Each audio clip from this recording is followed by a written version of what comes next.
I think one thing we have to do is rewrite a more responsible history of what has happened in this land for a long time. Not in the last 3,000 years, not in the 1400 years. What people in this land have done for a long time has to be brought back. In other countries, people are studying this. If you go to…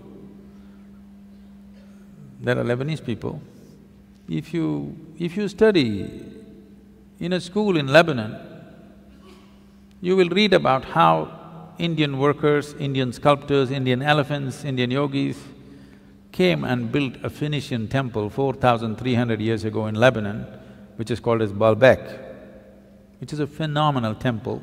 4,300 years ago, some of the foundation stones are over 300 tons and there is no granite in Lebanon. They transported it all the way from Egypt, across the canal and up the mountain and put it up there. Indian elephants, workers and sculptors worked. The proof, there is enough proof, but one proof is visually hanging there is lotuses in the ceiling.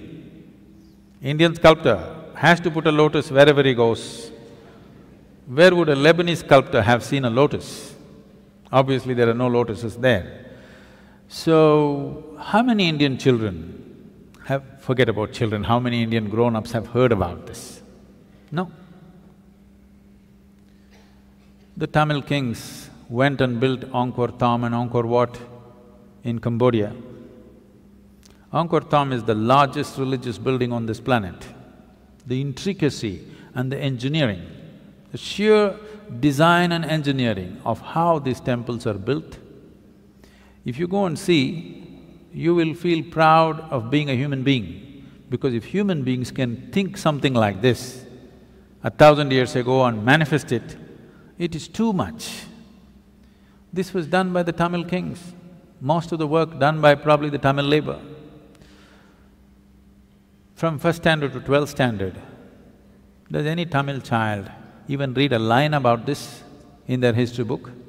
No. We only read how we were conquered, raped, looted, beaten by other people. Then if there is no pride, why would you want to recreate it? You need to understand this. A culture or a nation is just an idea. When human beings take this on as an identity, attach some pride to it, it burns through one's mind and into his heart. Now he wants to protect it, rise it, keep it clean, keep it wonderful. If you do not build pride into it, then people will want to avoid it. Everybody will want to avoid it. Now, whatever you think is most successful in the world, you will want to imitate that. Today, our idea of success has become purely economic, not aesthetic, it is not intelligence that we value, it is not wisdom that we value, it is not beauty or aesthetics that we value, it is not spiritual attainments that we value. Who is the big man in Coimbatore, if I ask? People will only name the richest man in the town. They will not name the wisest man in town, the most beautiful man in town, most meditative man in town. No, the richest man in town is the biggest man. So who is the biggest whatever? Whichever is the richest nation, whichever is the richest culture, power and money have become the highest goals, which itself is a very rudimentary way of looking at life. Because of that, right now, I promised the American meditators, next 2 years I'm going to invest a lot of time in United States, because knowingly or unknowingly, they have taken on the leadership in the world. No sense? See, if all the American people wear blue workman's clothes,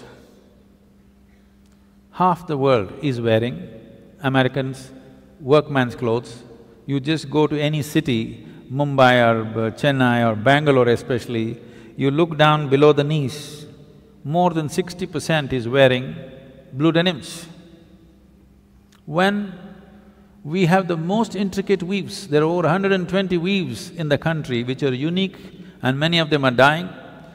No other culture on the planet has the variety of weaves that India has. All of them will die. Chinese silk is going to kill it unless all of you ladies make at least 20% of your wardrobe into handmade Indian weaves. They will all vanish in the next 10 or 15 years. Why is everybody wearing not even American executives' clothes, American workman's clothes?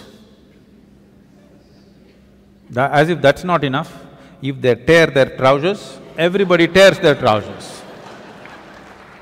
Yes. It's all torn, but in a very expensive way. Now, if Americans put carbon dioxide in a bottle and drink it, even a kindergarten child knows human body needs oxygen, not carbon dioxide. But because America drinks carbon dioxide and says this is the real thing, more than half the world drinks carbonated water today. If you go to one of the remote villages here, there may be people, not in this area maybe, but anywhere else if you go, they might not have heard the word yoga, but they know what is Coca-Cola. Okay? So, I thought if Americans tear their trousers, everybody tears, Americans wear their pants down in their seat, everybody does the same thing, Americans drink carbon dioxide, everybody does that. So I thought if we can get America to meditate, the world will meditate.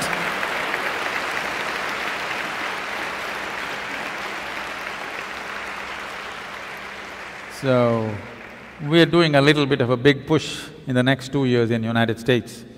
We want America to meditate.